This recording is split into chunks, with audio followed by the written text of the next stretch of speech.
Alors, sauvé par les entreprises, on l'a beaucoup entendu dire, les entreprises, les acteurs politiques du XXIe siècle.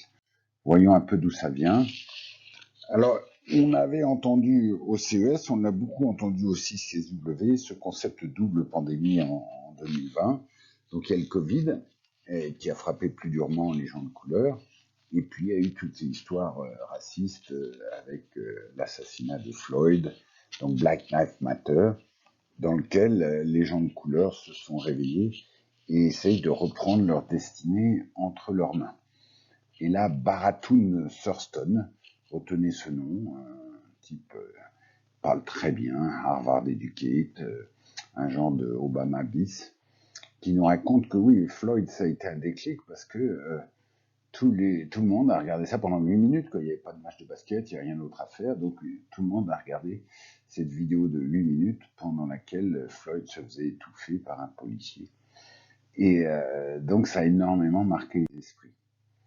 Alors, face à ça, là je vous montre un sondage du Crédoc assez récent sur la question, êtes-vous d'accord que les entreprises devraient se focaliser soit sur leur impact environnemental, soit sur leur rôle économique et d'employeurs. Et vous voyez les coups de yo-yo. Après la crise de 2008, non, il faut se focaliser sur le rôle économique et d'employeur. Et puis après la crise, ça redescend très fort et dit non, il faut que les entreprises se focalisent sur leur impact environnemental. Donc là, on est en France. Et puis à la question qui doit prendre en charge les problèmes d'environnement, ben vous voyez, de plus en plus, 94%, dernier sondage de février 2021, c'est les industriels, les pouvoirs publics, les grandes surfaces, le consommateur un petit peu, mais moins important que les trois autres. Alors, c'est ça l'argument, c'était, tiens, la seule chose réjouissante dans toutes ces histoires de Black Lives Matter, c'est la mobilisation, et notamment sauvée par des marques blanches, comme dit Baratrund Thornton, en tant que jeune de Washington, donc bien sûr, il a toujours supporté les Redskins, mais il trouvait quand même bizarre ce nom de Redskins, qui est vraiment l'équivalent de négro pour les natives américaines. Hein, c'est pas très élogieux. Et donc FedEx a réagi en disant au patron des Redskins qu'il fallait qu'ils changent leur nom et leur stadium, le nom de leur stadium.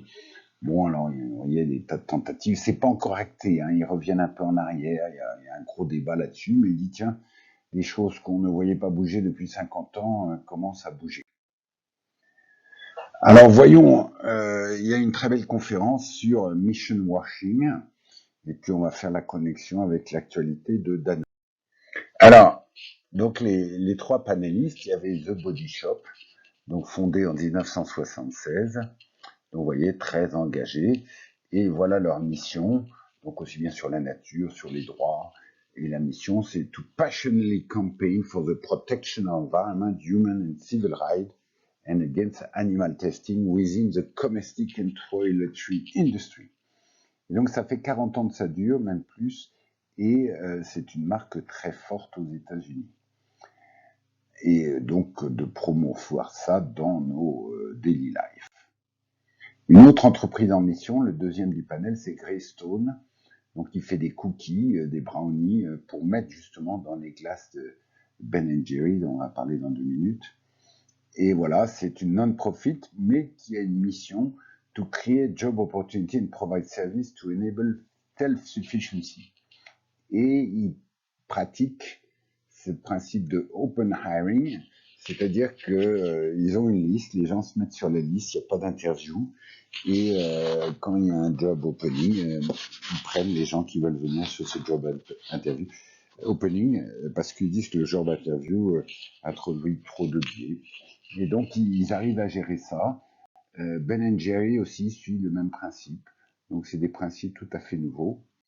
Alors Ben Jerry, très engagé hein, depuis ses fondateurs près de Boston, qui sont vraiment à gauche du Parti démocrate, Climate Justice Now, et ils ont bien affiché leurs trois missions: Economic Mission, Sustainable Financial Growth, product mission making fantastic ice cream for its own sake et social mission using our company in innovative way to serve the common good.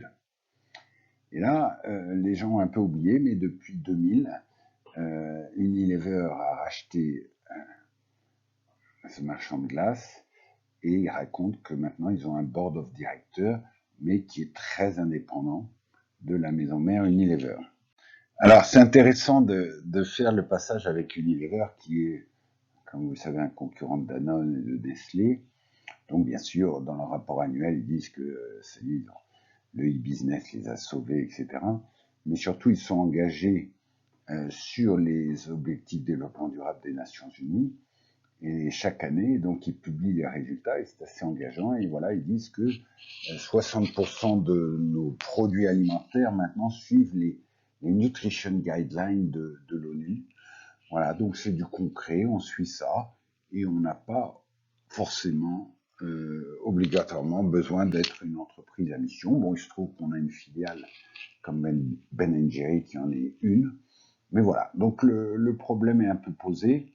Mais c'est sûr que quand on est une boîte cotée et qu'on n'est pas en pleine forme et avec un alignement impeccable, ça crée des problèmes et ça peut changer assez vite. Donc, Danone, vous avez suivi ça, ce qui nous a amené à écrire ce petit article un peu provocateur, entreprise à mission ou entreprise cotée, il faut choisir. Et donc, vous avez vu finalement, Faber n'est pas resté. Il y en a un autre qui est arrivé et qui, Monsieur Sheps, s'est empressé de dire que bien sûr on restait une entreprise à mission. De toute manière, il ne pouvait pas dire autre chose puisque c'est inscrit dans les statuts de l'entreprise. Donc le comité mission de Danone va regarder les nouvelles stratégies décidées et pourra émettre un avis sur le fait que cette stratégie est en ligne avec la mission de Danone ou pas. Et ultime recours, s'il faut, ils peuvent aller voir un juge en disant non, ils sont plus du tout en ligne avec leur mission. Faut que vous rayiez cette mission de leur sirène, de leur description, etc. Donc c'est un exercice de com, vous l'avez bien compris. Et Danone, je crois, avait un peu des problèmes de com. C'est-à-dire, our mission is to bring health through food to as many people as possible.